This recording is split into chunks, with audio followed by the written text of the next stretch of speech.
This story starts with slaves in Iowa.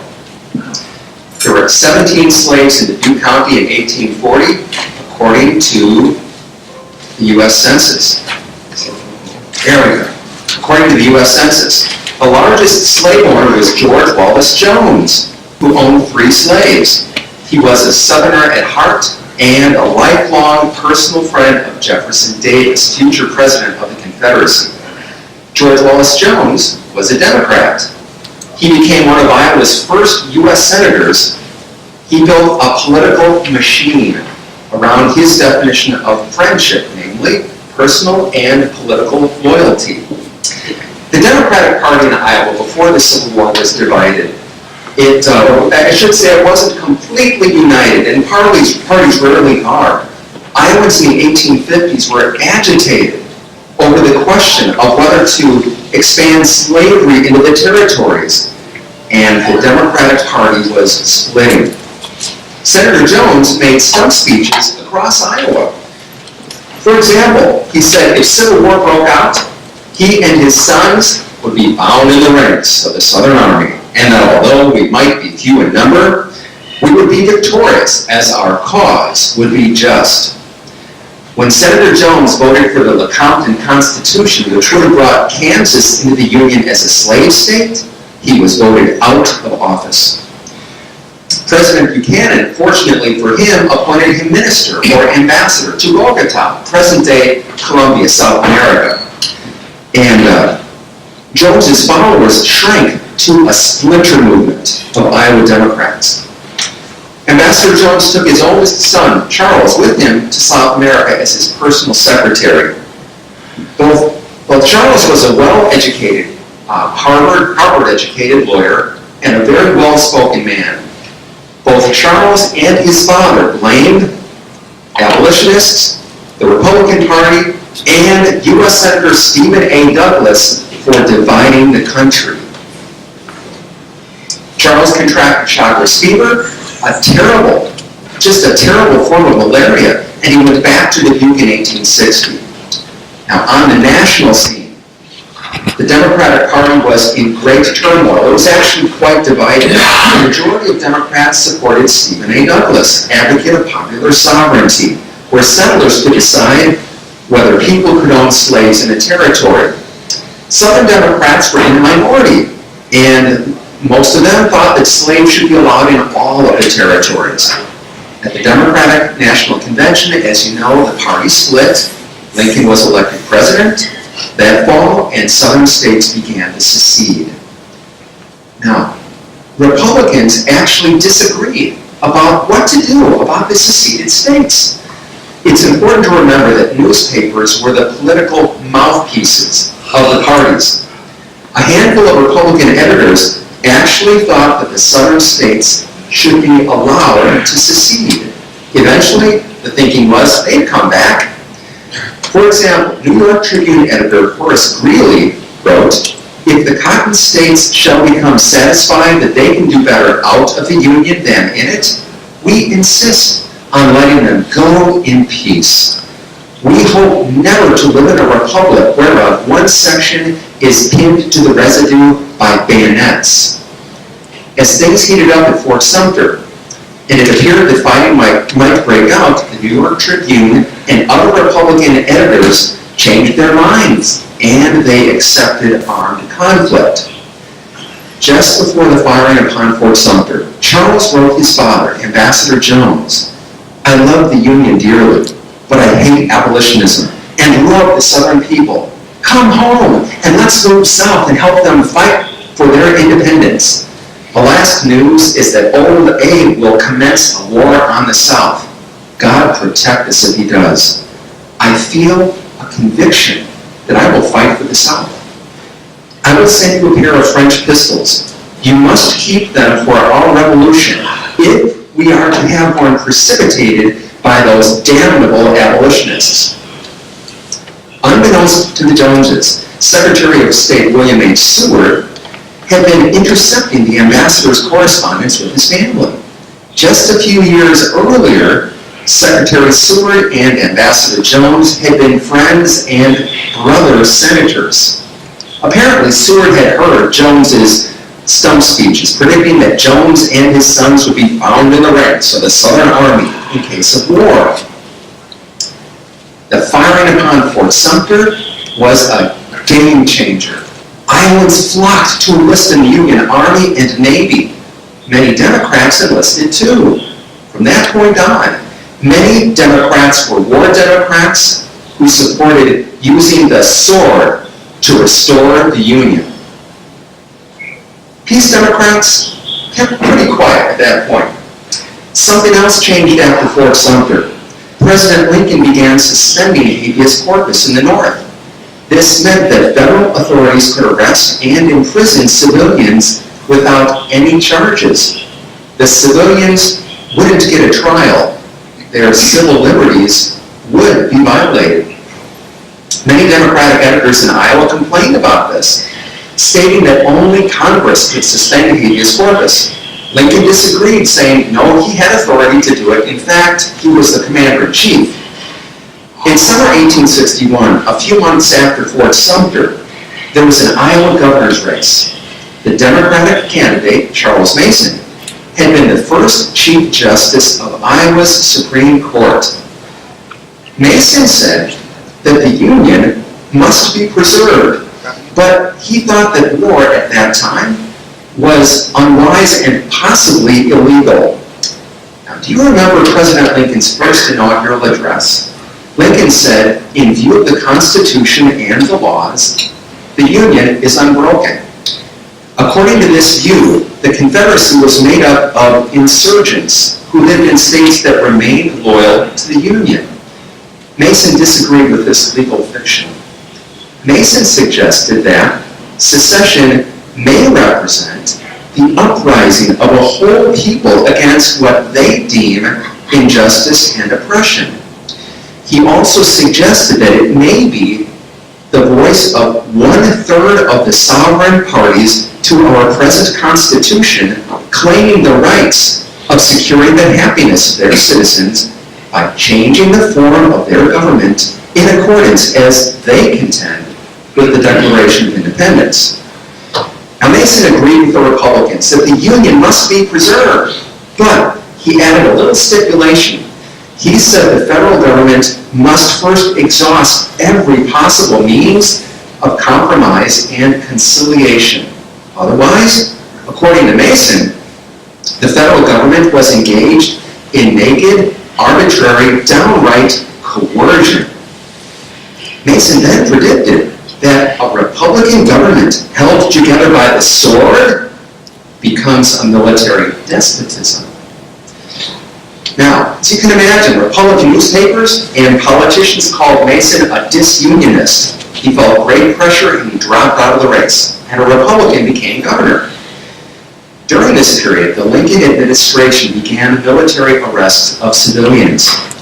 Historian Mark E. Neely notes that Secretary Seward, William H. Seward, was given control of military arrests of civilians after Fort Sumter until the War Department assumed control of them in early 1862. Seward actually organized a secret service for this purpose. Now, there's a story that's possibly or probably apocryphal concerning Seward's power. It is alleged that he told Lord Lyon, the British minister in Washington, "My lord, I can touch a bell on my right hand and order the arrest of a citizen in Ohio. I can touch the bell again and order the arrest of a citizen in New York. Can the Queen of England in all her dominions do as much?" About this time, the Lincoln administration recalled Ambassador Jones to replace him with a Republican. When Ambassador Jones returned to Washington in December 1861, his boss, Seward, honored him with a diplomatic dinner. Seward also introduced Jones to Abraham Lincoln as "my old friend." Lincoln invited Jones to visit his home. The next night, Jones came to the White House and saw Lincoln with his leg thrown over the side of a chair. Lincoln said that he had met Jones years earlier when Lincoln was a legislator in Illinois. state representative. Jones, at that time, Lincoln recalled, had asked the Illinois state legislature for permission to run a ferry from Dubuque across the Mississippi River to the Illinois shore. Lincoln said to Jones, "You were brought to my home one night by our old friend, Judge Polk of the United States District Court for Illinois, the father of this lying general, John Pope, now of our army." Jones said, "Yes, Mr. President, I got that John Pope into the West Point Military Academy in 1838. Lincoln said, "Judge Pope said to me, 'Lincoln, I want you to pass George's bill granting him a ferry privilege at Dubuque. I'll be damned if you don't pass his bill tomorrow morning. You shall never come to this legislature again.'" Well, Lincoln then told some funny stories and suggested that Jones get reacquainted with his wife Mary, an old acquaintance from his Lexington, Kentucky college days. On Jones's last day in Washington, Seward pulled a bottle out from under the desk and said, "Let's take a farewell drink." The next morning, Ambassador Jones rode a train to New York City. When he arrived, a detective arrested Jones without formal charges at the order of his old friend, William H. Seward. Later that day, Seward told the press that Jones was in prison. Seward publicized one of the ambassador's letters to Jefferson Davis, highlighting passages that made him appear disloyal. For example, Ambassador Jones had written, "My prayers are regularly offered up for the reunion of the states and for the peace, concord, and happiness of my country. But let what may come to pass. You may rely upon it, as you say, that neither I nor mine will ever be found in the ranks of our, that is, your enemies. May God Almighty avert civil war, but if unhappily it shall come, you may, I think without doubt, count on me and mine and a host of other friends, standing shoulder to shoulder in the ranks with you and our other Southern friends and relatives, whose rights, like my own, have been disregarded by the abolitionists." Now, Ambassador Jones had said much the same thing in stump speeches across Iowa. He later said that he had intended to fight only abolitionists through the political process, but definitely not to break up the Union. But he was never allowed to defend himself in court. His arrest was a gift to the Iowa Republican Party. Think of it, a Democratic former U.S. Senator who was a friend of Jefferson Davis with a Confederate son and another son about to join. The Muscatine Journal called Ambassador Jones a traitor of the deepest dye. The Burlington Hawkeye editor equated traitor Ambassador Jones with men in their arms making war upon the government. When Ambassador Jones was still in prison, one of his Confederate sons was captured. The Chicago Post said he was not only disloyal himself, but he encouraged his sons to be disloyal too. Ambassador Jones spent about 2 months in prison. After he was released, the New York Times called Jones a minister to Bogota and Fort Lafayette prison. The Burlington Hawkeye ran Jones's letter defending himself, but they added an editorial note. The Hawkeye stated, "The ex-senator and ex-minister not only proves himself a traitor, but an ass. He is steeped to the very lips in treason and secession, and that his whole family, male and female, are, all and singular, blind poison, vile secessionists."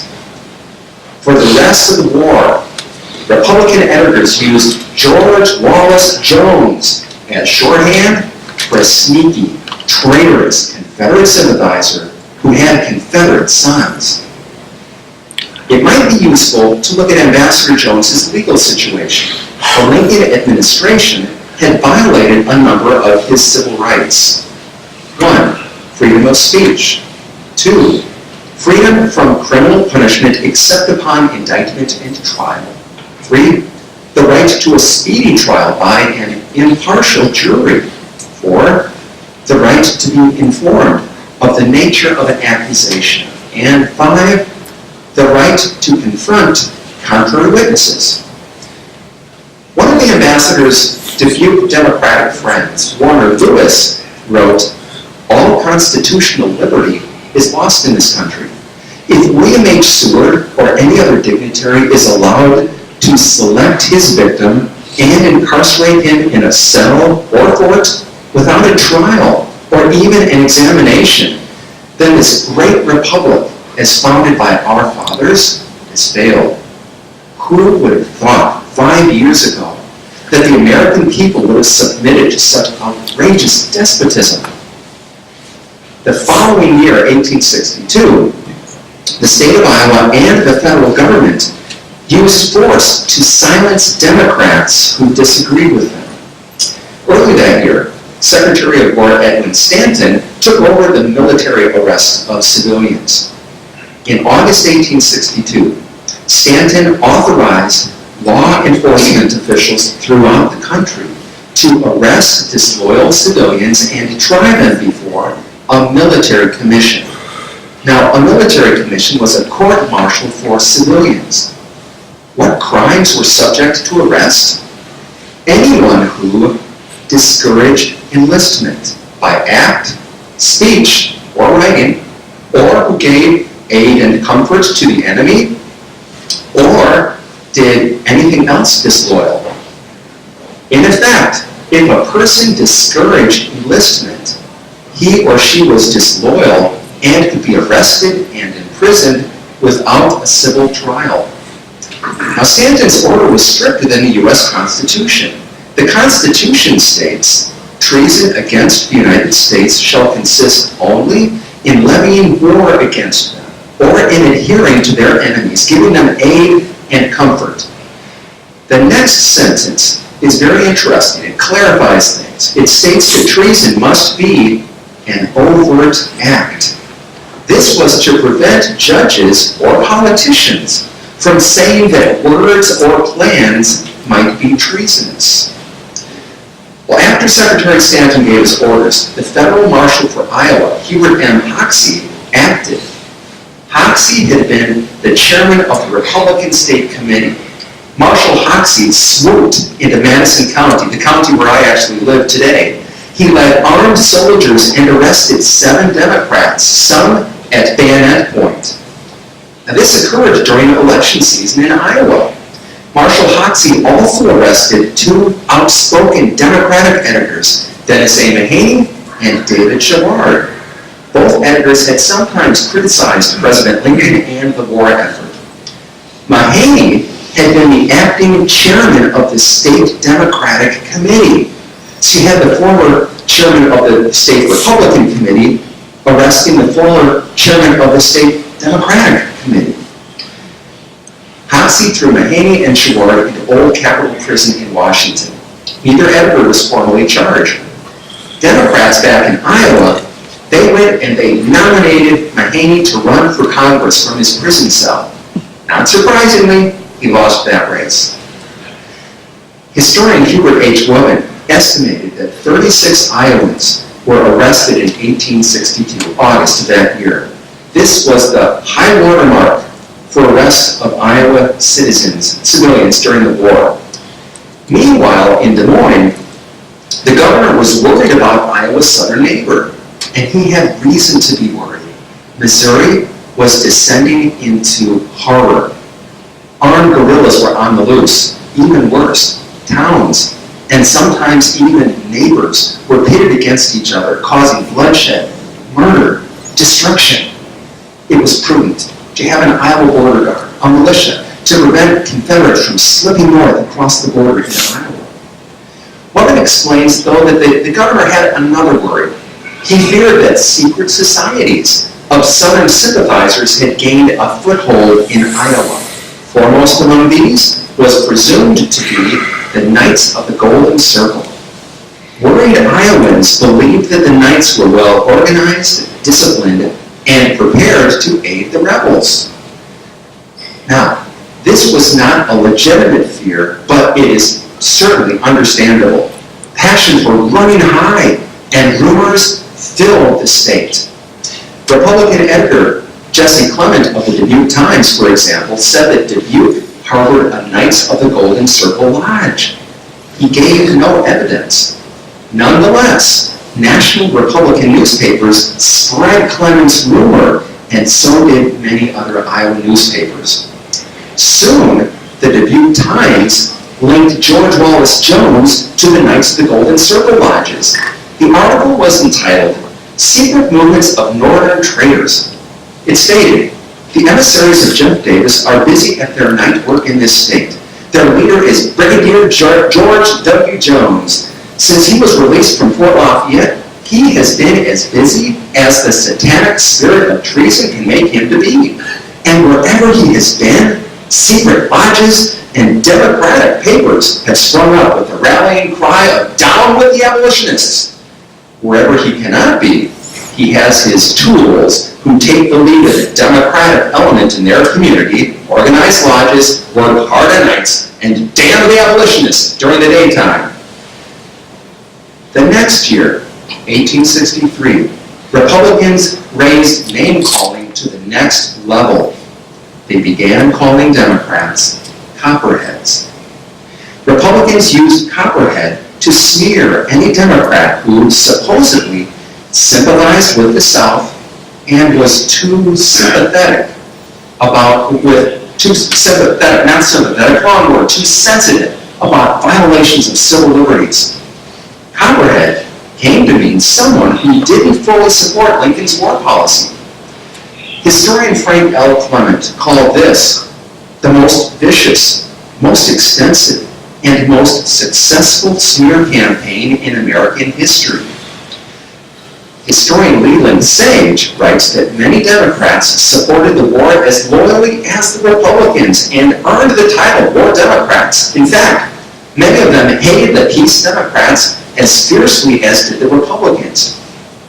But when election time came around, something amazing happened. Republicans forgot this and smeared all Democrats as Confederate sympathizers. In July 1863, Union troops won a great victory at Vicksburg. Burlington residents formed an exuberant nighttime procession with bells ringing, firecrackers exploding, and cannons firing. Afterwards, the Muscatine Journal said that rebel sympathizers should be compelled to leave, take the oath of allegiance, or be hanged. 6 months later, in the third year of the war, Republican Governor William Stone stated, "There is no longer any middle ground where loyal men can stand. Those who hesitate now to yield an unreserved support to the federal government unmistakably array themselves on the side of its enemies. If treason is a crime, to sympathize with traitors is also clearly criminal." In other words, Governor Stone suggested that loyal citizens had to support everything the federal government did. Democrats never figured out how to disagree with Republican policies without being seen by the public as disloyal. Midway through 1864, Ambassador Jones's son Charles was captured. The Burlington Hawkeye wrote, "Charles S.D. Jones, son of ex-Senator G.W. Jones of Dubuque, was captured by Butler at Drury's Bluff. That is the sort of patriot the leaders of the Iowa Copperheads make of their sons. They have been honored beyond their deserts by the democracy of Iowa.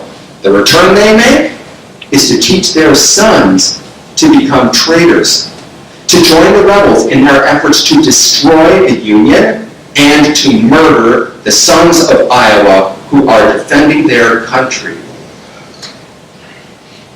There is another aspect to this propaganda campaign in Iowa. Sometimes civilians or even soldiers reacted violently to Democratic newspapers. Consider what happened in Keokuk. It's in far southeast Iowa. There were 7 hospitals for soldiers in that city. In February 1863, editor Thomas W. Claggett of the Daily Constitution, a Democratic newspaper, wrote an editorial, "Politics in the Army." According to historian Lovett, Claggett reacted angrily to reports that officers from Indiana, not even Iowa, officers from Indiana who were Republicans, subjected their regiments to political pressure. Claggett wrote, "Partisan officers in the Army are pliant tools of partisan bigots at home." Later that day, 4 soldiers carrying sledgehammers led a mob of their comrades in smashing the presses of Claggett's newspaper and tossing much of the equipment into the Mississippi River. It happened too fast for local and federal officials to intervene.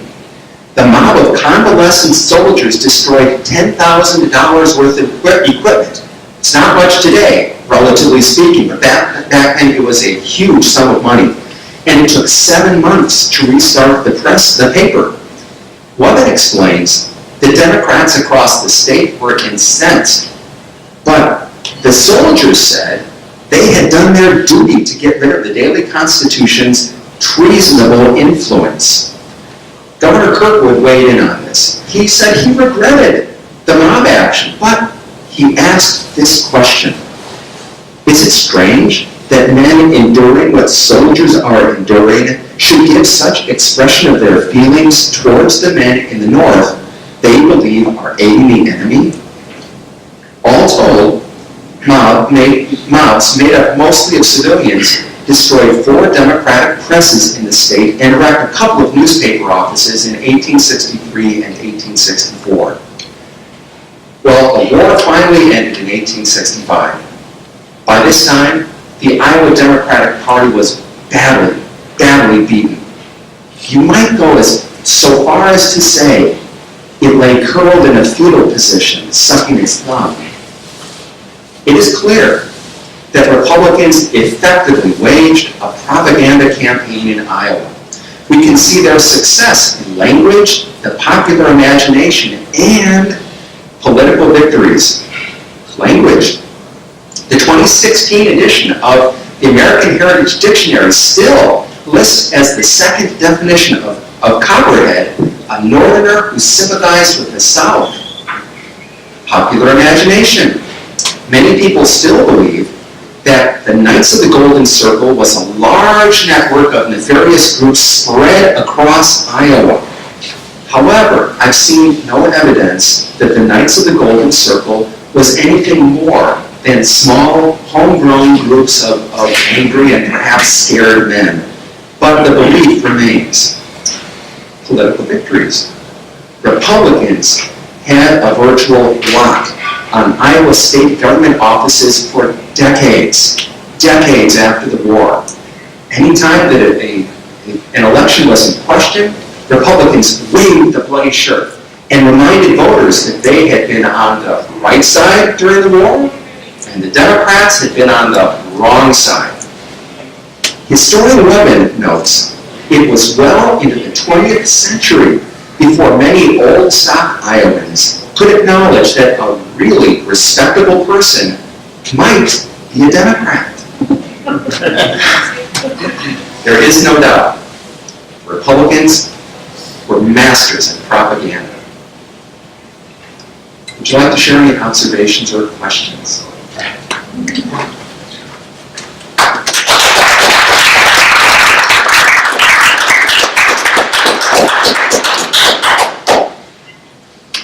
Yes. What would you consider the leading Iowa Democratic newspaper at the time?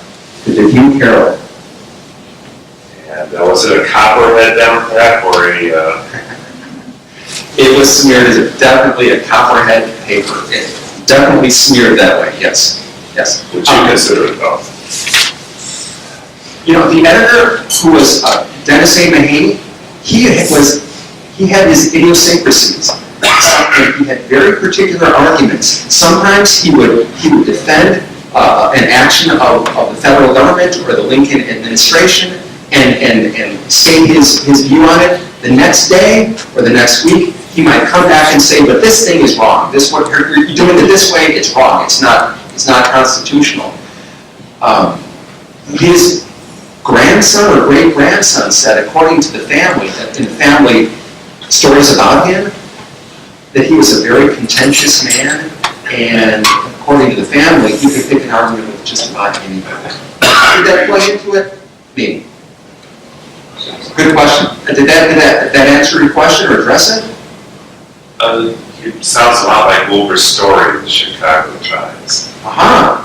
who could launch an argument with himself and lose it.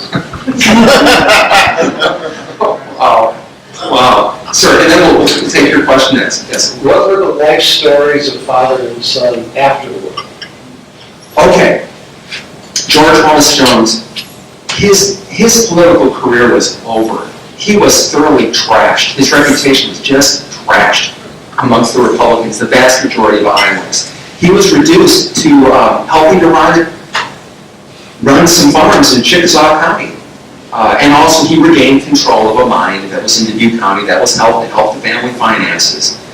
Their son, Charles, the oldest son, he had had Shotter's fever, this really debilitating form of malaria that over time, untreated, it caused personality change, depression, and just horrible things to the personality. He ended up in the Iowa Hospital for the Insane, and he escaped one time. He was incarcerated a few times. He practiced law when he could. Eventually, he couldn't even manage practicing law, so years after the war, he dug a mine with his own hands outside of his parents' home in Dubuque County. Well, late in life,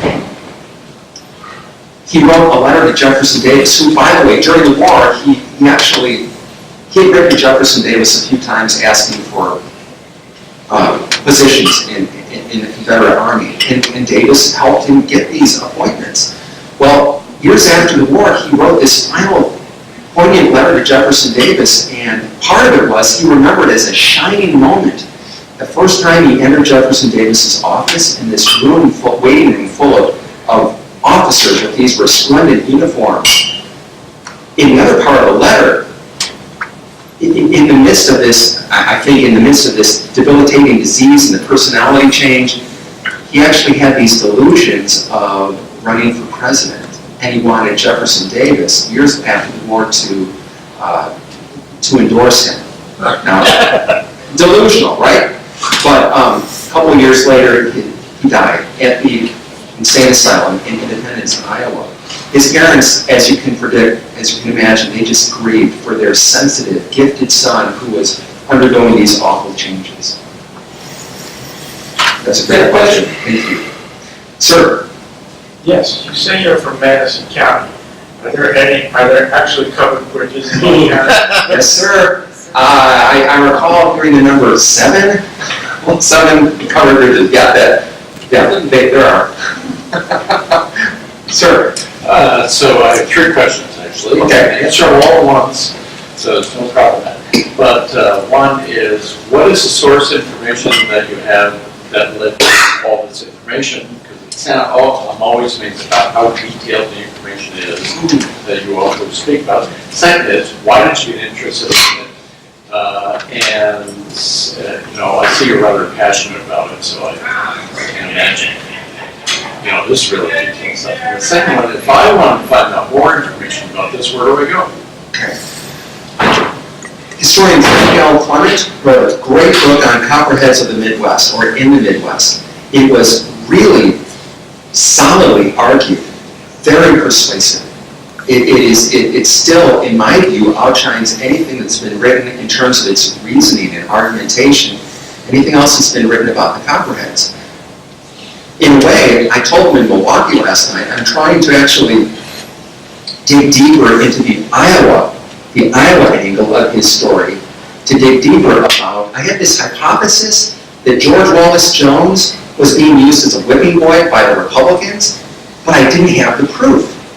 So I just dug and dug into the archives and transcripts of these papers, and I kept finding his name popping up, and just with these wild connections.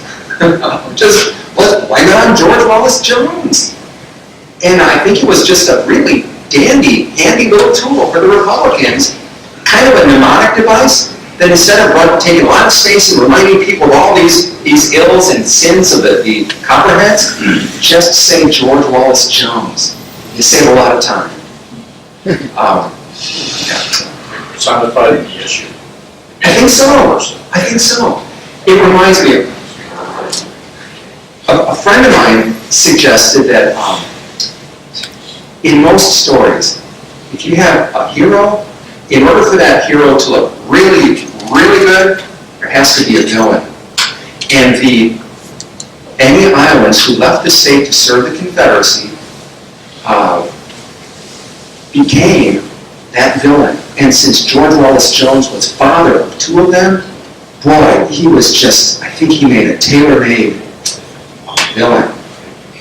But you have a blog on this? Yes, sir. Thank you for asking. I have a blog. It's called Confederates from Iowa, not to defend, but to understand. I wanted to reassure Iowans and others that I'm not promoting anything crazy like slavery. I'm an Iowan now. I'm Illinois native, but I've lived there for almost 16 years now. And, but my thought is, as Iowans or Midwesterners, Illinoisans, we know that people do things for reasons. And I figured, we could try to understand. Why did these people do something crazy like leave a nice state like Iowa and serve the Confederacy? Thanks for asking. Go ahead and tell that story. What's that? Go ahead and tell that story. Okay, will do. Yes. In your research, do you recall anything related to what you were telling us about in Guthrie County? Because my family was there long Really? before the Civil War. Oh, wow. Yeah. No, I haven't come across Guthrie County. That's a great question. 99 counties in Iowa. I know it's a small state compared to Illinois, but it seems pretty big if you actually live there, like for a while. It's 99 counties. So no, I haven't. It's not the It's not same. that far from Madison. No, that is true. That is so true. I've been really focused on my digging. I'd like to switch gears, with your permission, and just tell you a little bit about my research into Confederates from Iowa, and then tell one of their stories. Iowa, as you know, was a very strong pro-Union state. They sent about 76,500 men to serve the Union during the war. I have documented 76 Iowa residents who left our state and served the Confederacy. So basically, for every one Iowan who served the Confederacy, 1,000 served the Union.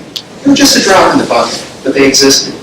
And to me, they represent a scarlet ribbon of, you might say, dissent through Iowa history. Just for your information, I have 3 parameters for establishing an Iowa residency. First, no earlier than 1850, so I don't include any of the U.S. Army soldiers who were in the territory of Iowa, including Jefferson Davis and Robert E. Lee. Nobody would accept that they are Iowans. Nobody. So no earlier than 1850. Minimum of 2 years of residency, and no younger than 13 years old during residency, or at least that I am counting. So those are my parameters. And now, without any further ado, a story. If John Haps had entered the Confederate service hoping for a job and adventure, he got his wish. John Haps started life in Holland as Johannes Haps. At the age of 9 in 1847, his family sailed with other Catholic settlers, Catholic Dutchmen, to the United States, arriving at New Orleans. Most of the group sailed up the Mississippi River and settled at either Ottumwa or Keokuk. The new immigrants to Ottumwa attended Mass at the Eddyville Catholic Church. Johannes became John Haps, and he lived in Keokuk with his parents. Years later, during the Civil War, I don't know why he did this, but he wrote on his Confederate disability papers that he had been born in Eddyville. Haps worked in Keokuk as a penman, probably someone who wrote letters and filled out forms in English for Dutch immigrants. Now, the financial panic of 1857 struck much of Iowa very hard, and it lingered. Over the next few years, times got even harder in Keokuk. Lack of employment probably caused John Happs to look for an out-of-state job. Much of the South, in contrast, had rebounded rather quickly, so John Happs moved to Holly Springs, Mississippi, and ran a newspaper there. Now, those skills were to come in handy later during the Civil War. In mid-October 1860, Jefferson Davis stopped in Holly Springs en route to Washington, D.C. to take his seat in the U.S. Senate. A group of citizens met him at the train depot to hear him speak about the possible election of Abraham Lincoln as president. Jefferson Davis said, "If you procure a uniform befitting your appearance, I will present you with a stand of arms that cost me as much money as the uniforms will cost you." That marked the beginning of the Jefferson Davis Rifles. 102 men visited a tailor and ordered cadet gray uniforms from Boston for $45 apiece. They informed Senator Davis of this action, and they soon received 102 breech-loading rifles. Happs later recalled, "From that time on, we drilled constantly." Mississippi seceded in January 1861. Happs sold the newspaper a month later and formally enlisted in the Jefferson Davis Rifles, which became Company D, 9th Mississippi Infantry. Happs's regiment went to Pensacola and helped secure Forts Columbus and McCree, both abandoned by federal troops. Happs later recalled that when his one-year enlistment expired in February 1862, he and 34 others got shotguns, horses, and all necessary things, and they offered their services to General Braxton Bragg at Pensacola. Happs claims that they were rejected, so they rode to Chattanooga and joined the 2nd Kentucky Cavalry. Colonel Basil W. Duke commanded the 2nd Kentucky Cavalry. Duke called his troops reckless, daredevil youngsters, always eager for adventure and excitement. 4 or 5 of the cavalrymen were typesetters, and they made use of their talents. On one excursion into Lexington, Kentucky, behind Union lines, Happs and company broke into the Lexington Observer and Reporter. They changed the newspaper's sign to read, "Morgan's Headquarters, Adjutant General's Office." Happs printed a 12-page pamphlet titled "Tactics for Mounted Riflemen," with his own name on the cover. After they left Lexington, the editor of the paper complained that Happs had left the print shop a mess, ankle deep with trash and pieces of type. The editor said, "We are not anxious to receive another visit from said Happs." Happs and crew also printed the Vidette, a newspaper for Morgan's troops, in July 1862 in Hartsville, Tennessee. Happs recalled the last copy, printed in Hopkinsville, Kentucky. He says, "I had taken my detail to Hopkinsville while the command was feasting at a picnic some 15 miles back.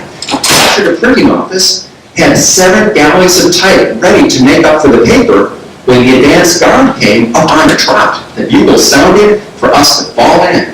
Hastily placing the 7 galleys on the hand press and taking a dozen or more troops, the rear guard admonished us it was time to fall in. We caught up with the rear guard later, with the Yankees in sight in our rear.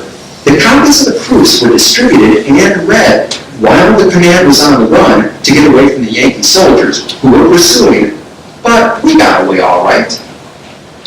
On another outing, Happs's unit sneaked through Union picket lines by pretending to be Yankees.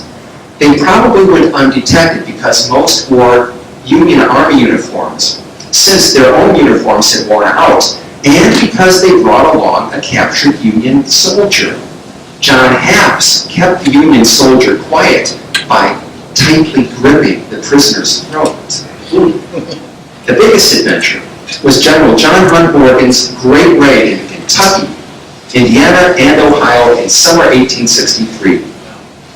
Even 57 years after this event, and elderly John Happs called it a pleasure.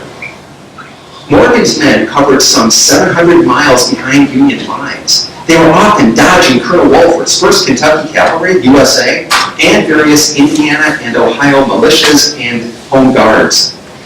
John Happs and his fellow soldiers were in his saddle on some days 21 hours a day. Colonel Duke later reminisced, the men in our ranks were worn down and demoralized with the tremendous fatigue. Near the end of the raid, Happs was so exhausted that he fell asleep on the banks of the Ohio River near Buffington Island. Fighting broke out a few hundred yards away. Colonel Duke and many of the troops Colonel Duke and many of the troops were captured, and Happs slept through it all. When Happs awoke, reins still in hand, he scrambled out of the back of his horse, and he looked for other Confederates. He found some riding away from Union troops, so he formed a rear guard. They dodged a Union gunboat on the river. The commanding Union general sent a flag of truce to Morgan with orders to surrender. Morgan asked for 2 hours, just 2 hours, to consult his men, which was granted. Happs and the others voted unanimously to race to the Ohio River. They laid hay across the road to keep the dust from rising and tipping off the Yankees. Each man gathered an armful of hay for his horse to walk on. Happs led the rear guard. The race was on. A day or so later, Happs was shot by accident by another Confederate. The bullet went through his right hip and out his gluteus maximus. A good Samaritan took Happs into his home and nursed him for 4 months. When Happs could be moved, they turned him over to the Union authorities.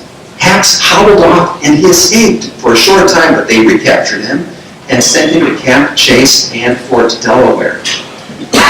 Happs was exchanged in September 1864, and he rejoined Duke's 2nd Kentucky Cavalry in Abingdon, Virginia, southwest Virginia. Still walking stiffly with an inflamed hip and discharge from his wounds, Happs endured a bitterly cold, snowy winter. He and the other troopers lacked warm clothing, food, and supplies.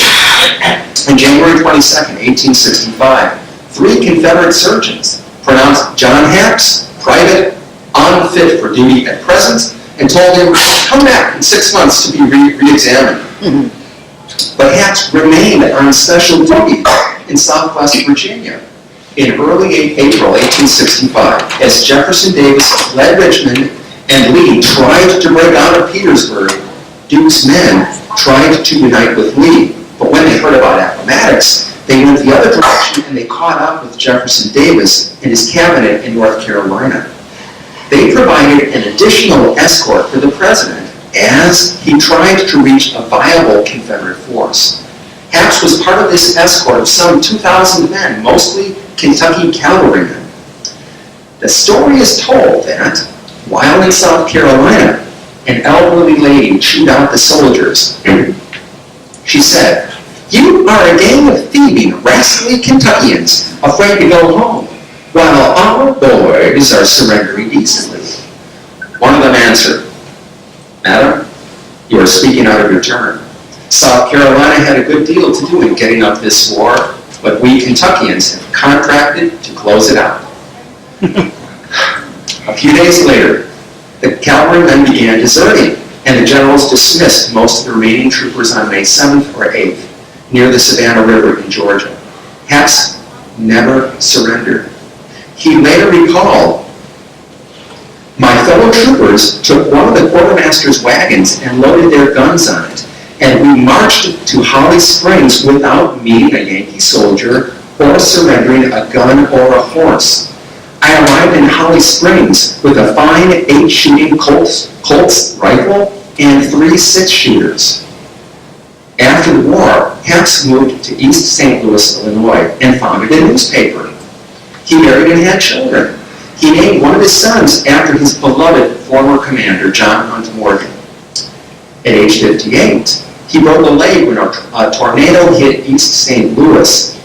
At age 64, Happs encountered a Texas steer.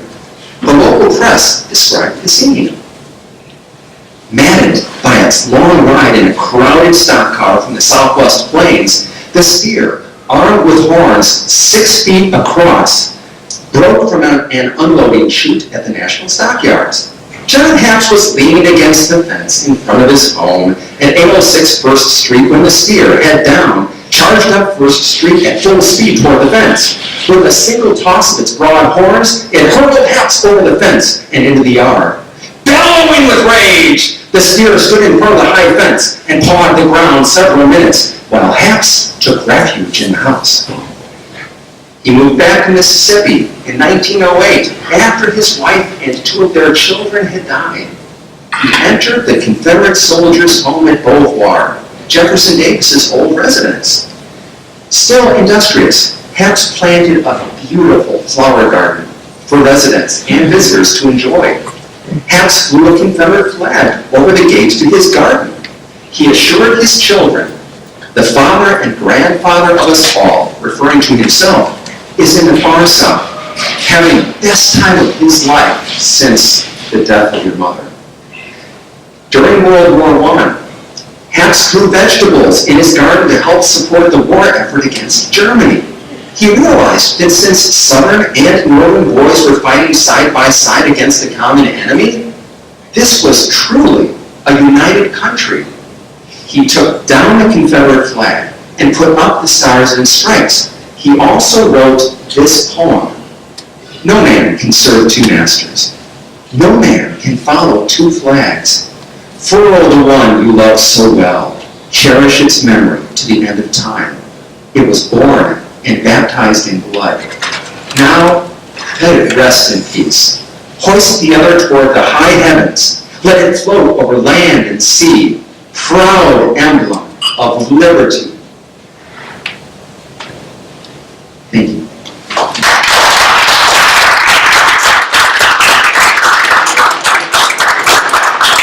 Do we have time for any observations? Any questions?